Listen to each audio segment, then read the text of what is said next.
asked you, how's it been for you since you come into the role, working with Vera? I suppose, have you learned much from her in how she coaches, how she sets up the side? Has it been a kind of a different experience from you working with Vera? Yeah, I think no matter what environment you go into, it's always going to be different. Every coach has different ways of doing things. So seeing how Vera operates has been really good. I think look, she's an abundance of experience. So that's going to be a real benefit to me going forward. So yeah, look, it is. It's an enjoyable environment. It's an educational one as well. So really good. The profile of the squad has really grown lately. I suppose we can see that with Katie McCabe being named in the 100 best female footballers. There's been late show appearances, and that brings with it its own pressure. How close are we to qualifying for a major tournament, and are the girls feeling that pressure? I think look, they might. I think they might do, yeah. But I think pressure is definitely a privilege. To have that on you is something that's it's really great, that for players to have that opportunity to be, pressured or however you might look at it. But they are in a really good position right now, looking for qualification. I think if we can get through the next round of games in a similar way, it's obviously going to look really good for us. So we just need to keep doing what we're doing, and keep performances going and keeping everyone together. I think the profile of the players on the outside is really good, but even on the inside the dressing room, the way the group is together is very, very strong. And one of the things I picked up quite early was how tight of a group it was. So when you've got that, good things can happen. In terms of performances, did the performance against Slovakia um, almost call for a reassessment of where we're going in the group? Is top spot gone? I think the performance against Slovakia, I think obviously, yeah, it's obviously disappointing to only get a point, but I think everyone by ourselves, didn't give Slovakia really the credit they deserved. I think going into the game, we were well aware of what they would bring. They're a very good side. I think when you look at fourth seed teams, they would be one of the best teams up there in that seed. So they're a strong side, good opponents, and I think we've seen that in their performance. But I suppose the positives are when we kind of really went for it in that second half, we created a lot more chances. And I think if we come up against them again, you'd be positive we pick up a better result. Regards the top of the group finish, you always keep that in your sights. Of course, you have to go into every game thinking you can win it, believing you can win it, and that's what we'll continue to do. So absolutely, it's still in our sights, yeah. This year has been a real, I suppose, a brilliant year for women's sport in Ireland. You look at what Kelly Harrington has done. I think the RT Sports Personality of the Year has been really dominated by women. One thing that's really high on the agenda here at the minute is the IRFU, and I suppose the battle between, well, it's not a battle, but yesterday the 62 women obviously wrote a letter to the IRFU, past and present players. There's a lot of similarities between what went on between the footballers and the FAI, and obviously we're seeing the fruits of that labour now with the footballers and where they've gone to. Can you see where the rugby players are coming from in that regard? Look, I wouldn't know what their environment was like, but what I can say is that if they have come together and they are speaking up, then hopefully they can have the similar response to what our players did, where they get treated the same with equal pay and things come around for them as well. So I think look, the profile of maybe what our team has done, and what they've achieved in recent months, even over the last year.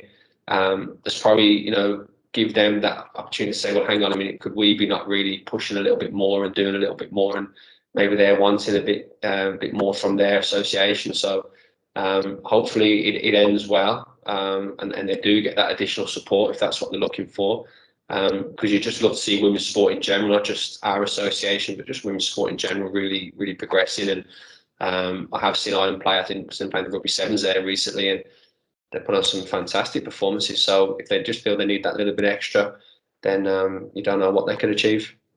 All right, cheers, Sam. Thanks, Anne-Marie. Go to Rock Yellow, RT. Hi Tom, how's it going? Hi, Raf, how are you? From your work with the under-16s, are you kind of optimistic about the quality of players coming through, not just for this kind of short-term qualifying campaign, but just beyond, because obviously there will be other targets further on? Yeah, I think absolutely. It's definitely look at things in a long-term view as well. We see some of the players involved, our 19s, they were involved in qualifiers there recently and played two fantastic games against England and Switzerland. Excellent performances against two real top nations. And our players didn't look out of place whatsoever at all. So that's really positive. And you see the performance of our 17s in their qualifying campaign over Norway. Fantastic to go on top of the group and beat Norway in that way. So there's lots of good things happening. There's lots of good players coming through. But like you said, it starts off at a lot younger. We have 9 centres of excellence around the country, and we're identifying the players and bringing them into those centres and having the time with them to develop them. And we get them in with the 16s, and the grouping with myself at the minute again. It's a really positive group, and we're really optimistic about what they can do. Yeah, and just one more from me, just in regards to being on the pro license course and then balancing that with your kind of coaching commitments. How are you finding that? I suppose that kind of challenge of doing 2 or 3 things at once. Yeah, it's been difficult over the last few months. Obviously, jumping from next role to the next role. Moving from 16 to 17s now with the senior. So once I get my calendar and the schedule sorted, it should be a lot easier. But look, the pro license is an enjoyable course to be on. It's something that benefits you. It's around you and your development and how you use those resources. So you just put it to good use where you can. Thanks, Tom. Cheers, Raf. Gary Spain. Hi, Tom. Hi, Gary. Just 2 major global brands in Sky and Cadbury's have come on board as just sponsors of the women's team. What does that say to you about the focus on the women's game now? I just think it's been taken a lot more seriously, and I see anyone I ever speak to now just compliments the game itself, how the game's played and the quality of the game. Even watching, I think it was Arsenal and Leicester the other night in the women's game, such a good tempo to the game, and even not just in our country, it's improving. In other countries as well, and you see that with the games we play with the international team. How competitive they are and the quality of the football. So I just feel that people from the outside are probably seeing it in something that's worth investing in now because the profile is growing and growing. And just one more from me. You have a strong background and very successful background in the Women's National League. Do you think more could be done to promote our own league at home? I think there's an awful lot of work going into that at the minute. I think what we need to do is support the clubs to try and help them to do that more themselves. I think from an FAI perspective, I think with the League of Ireland TV, it's been absolutely fantastic, and getting the deal then with TG Car to show the games live has been superb. So I think it's just kind of supporting the clubs in other ways that they can start their own media, get their own media going a little bit more, and so on. So I think things are happening, but small steps. But it's definitely positive in the last while. Okay, thanks, Tom. Thanks, Gary. Emma Duffy.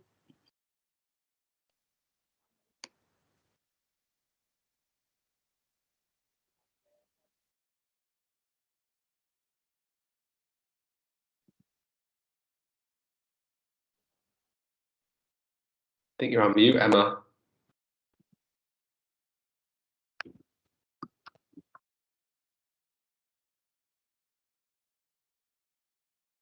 Working now. No, I can't hear her. No.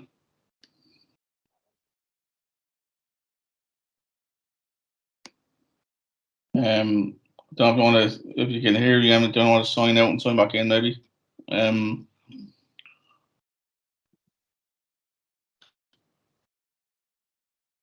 Just give it 1 sec for Emma, because I don't want to switch to the daily section and after.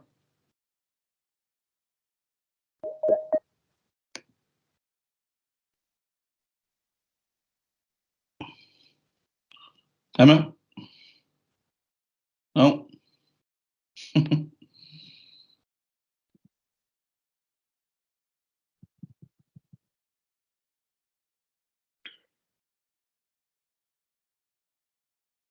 Again.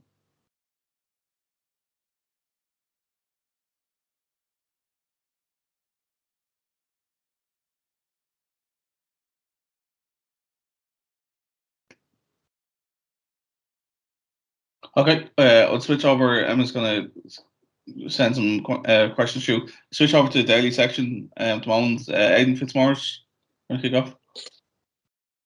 Hey Tom, how's it going? Congratulations on getting the job. Just one for me really. Just looking at the last squad, the particularly the young talent from the league. A lot of them you would know, but the Shells girls, Ellen, how well she did for the league in terms of offering them something, keeping them here. How much of a challenge is that for the clubs and I suppose for Irish football?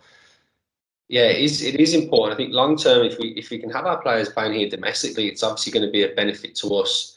At the moment, then you have to appreciate if they want to make maybe a career out of the game. Sometimes have to look abroad. So if we can do some more work to change that, then great. And I know there's work going on behind the scenes to see how we can develop that structure within the league at the moment.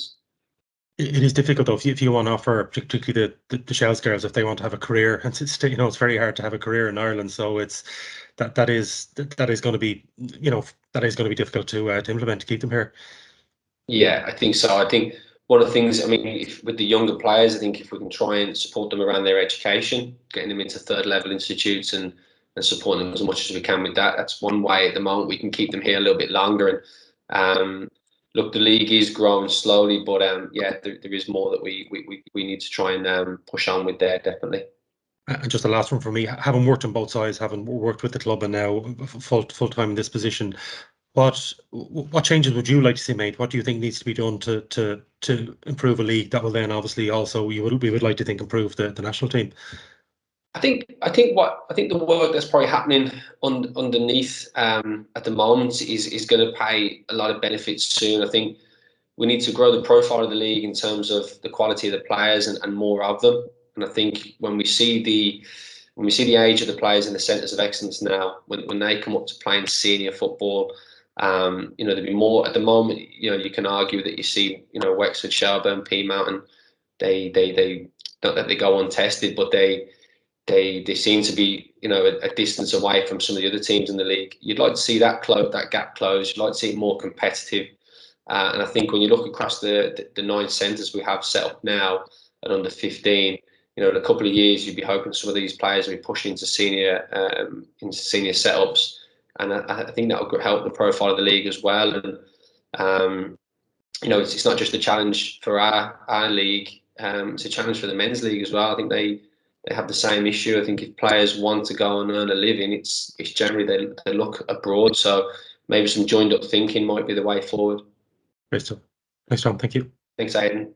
Neil O'Riordan. How's it going? Hi, Neil. Can I just ask you what in your mind will be the single best thing that could be done to kind of improve the league and in tandem with the national team? Is it something like centrally contracted players, which could be, I don't know, one put out to each club or something like that? Or I think the difficulty you have, I think with central contracts, it's one per. There's lots of probably positives around that, but there's probably a lot of challenges as well. I don't know if the FAI are in a position to be financially to be looking in that area. I think one thing really, I suppose it's tough to put it down to one thing. I think the home base is a really good opportunity for us. I think we need to continue to grow that. I think at the moment we're bringing in the players in before camps just to bring them up in their intensity and prepare them for coming into camp. And I think bringing these stronger players in together more often is definitely a benefit now. is that, I know there have been get-togethers, and you mentioned there before camps, but is that on the agenda to, I don't know, have it on a more regular basis, mate? Once a fortnight? I think it's definitely something we're trying to push for. Yeah. If obviously budgets are key, but if it allows, it's definitely something we're going to push for. Sure. Okay. Thank you. Thank you. Yeah, just on that, Neil, it is actually scheduled for more home-based sessions to happen next year. They're already to be one senior, one per month. But we're also looking to regionalise it as well. So there's opportunities that we might go around the country with it as well, like, and to possibly do a senior one versus an underage one as well. So we're looking at more opportunities to roll out the home-based like sessions. Perfect, thanks. Paulo here. No. Yeah. Yep. Tom, how you doing? Hi, Paul. I was actually going to ask you one or two of those questions as well, but just one then for me, like the Georgia results, as historic as it was, you know, such a big lopsided scoreline, and then you see the England Latvia game, and even more sort of lopsided. Just in terms of the international football, you know, what sort of message does that send out? What sort of look is that when you can have scorelines that are just so in favour of one team? Yeah, I think look, we were obviously really excited with the performance here and the way the players carried on playing. You know, they kept a structure and the organisation was good. So we're obviously delighted with what we done. But when you look at the profile of the game and you see results like that, it's definitely not nice to see. It doesn't look good when you look at it overall. I think if anything now it probably highlights to the likes of UEFA that we do need to look at something. I know there's a Nations League format now in the men's game that tries to help with kind of a promotion relegation of teams to bring them into more evenly matched groups and more competitive games, practice games as such, as there would have been international friendlies, I suppose, a few years ago. But kind of getting the group, you know, the standings of the countries there, just getting them into decent groups where it's more competitive. You don't see those sort of score lines, and whether it's a conference, I know there's talks of a conference and things like that, but it's not good for the look of the groups. But at the same time, I think it just shows that UEFA probably need to look at doing something about it. And is there any indication that, you know, that UEFA, I know you're mentioning sort of the different formats in the conference, but is there any suggestion at the moment that UEFA would be open-minded to sort of doing, you know, progressing finding some sort of solution on this? Or? Look, well, I wouldn't be involved in those conversations, or I wouldn't have heard about anything yet. But I think when you've seen the England result and our own result, I think the Netherlands had a really strong result as well. I think look, we're talking about it right now. I'm sure that's happening elsewhere. So when there's noise, I think, you know, UEFA will be inclined to listen and have a look at it. So I'm sure they will. Obviously, they're trying to make sure things are done for the better of the game. So hopefully, it is something that is addressed. Yeah. Thanks very much, Tom. Cheers. Cheers. Mark Gallagher. Hi, Tom. How you doing? Hey, Mark. Congrats on the new role. Thank you very much. I was just going to ask you, with your coaching background, how important do you think it is to get more girls and women into coaching to kind of maintain the growth of the sport? And I know Katie's doing a coaching batch at the moment. Do you think more players should look down that avenue? I think sometimes people see it's quite a difficult challenge to manage playing and doing your coaching. But I know players who've played for me have done it in the past. My own partner has done it. I did it when I was playing. I pushed on my coaching badges. So it can be a difficult challenge. But I encourage all the players to have a look at it. If it's something that interests you, then you should definitely pursue it. Yeah.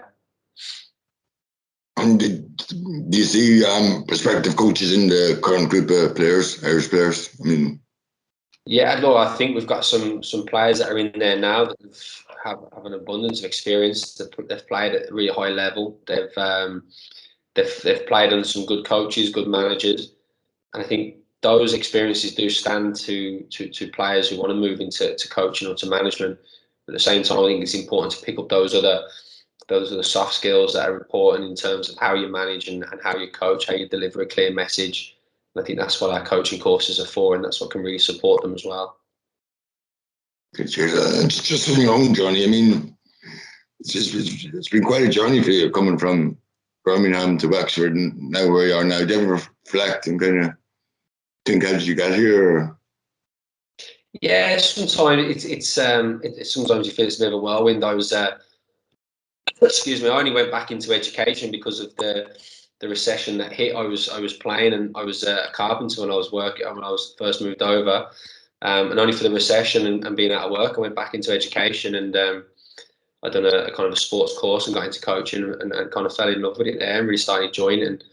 And when I was, like I said, I was playing for Wexford, I was playing and doing my coaching badge on the side, and just got to the point where I felt that coaching was something I probably enjoyed a little bit more, and stepped away from the playing and started my coaching, and kind of just been taking steps forward from there really. But I think it's important that male or female, you need to appreciate the process that's involved. You're not going to jump into a top job straight away, and this process can start 8, 9, 10 years before you actually get to a position that you want to be. And I think it's important that people recognise that. And even for senior players now that are playing international football, your first job might be a few steps down the ladder, but that's where you have to start. That's where you have to learn, and it's a process, and you move forward from there. That's brilliant, Tom. Thanks. Thanks, Mark. Just on your question with the girls coaching in the current squads at the moment, Katie McCabe, Rusha Littlejohn, Diane Caldwell, Niamh Fahey, and Rihanna Jarrett are all doing their UEFA B license through a UEFA female only course that we set up. So they're already on track to doing that now. So the next one will be the youth one after that, I think, Tom, if I'm not mistaken, and then the A license then after that one. So they're starting at a good level, and they're already doing, as Tom says, balancing with the football. Just a question, John Fallon's on the train. He just sent a text there, just saying, he just asked about someone you know well, Tom, Kylie Murphy. Do you think that she should be someone that should be in contention for the senior team? I think it's always been a conversation around Kylie Murphy, and I think you'd have to look at the qualities that she would bring. She's a fantastic leader. She's a wealth of experience. Would young players benefit from having her around? Absolutely. So look, there's conversations that need to happen, but then you also need to think, what would Kylie want to get out of it? She'd be the first to tell you she's approaching the latter stages of her career now, and that step up into senior football is a different challenge altogether. So, what would she be, happy going into the environment with what you expected her to do, or would she have a different idea? So, it has to be a conversation you'd have with Kylie and make sure everyone's on the same page.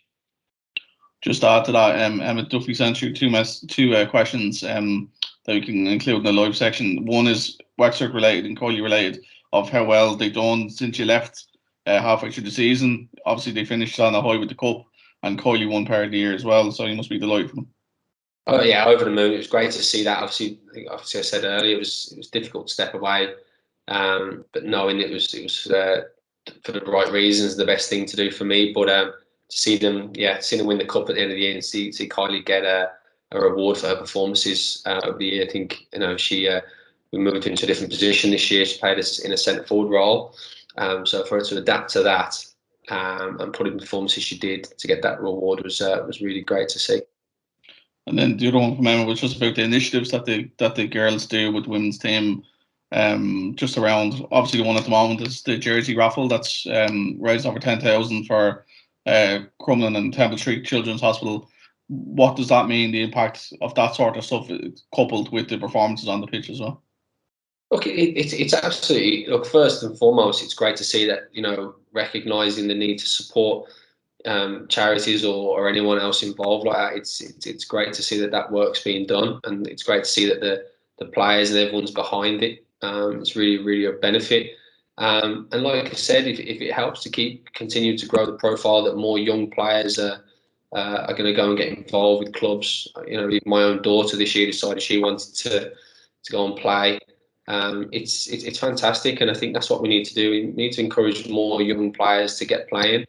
And I think that's when we'll really start to see the benefits of everything in the next 10 years, when things are really coming through and the structures are well in place.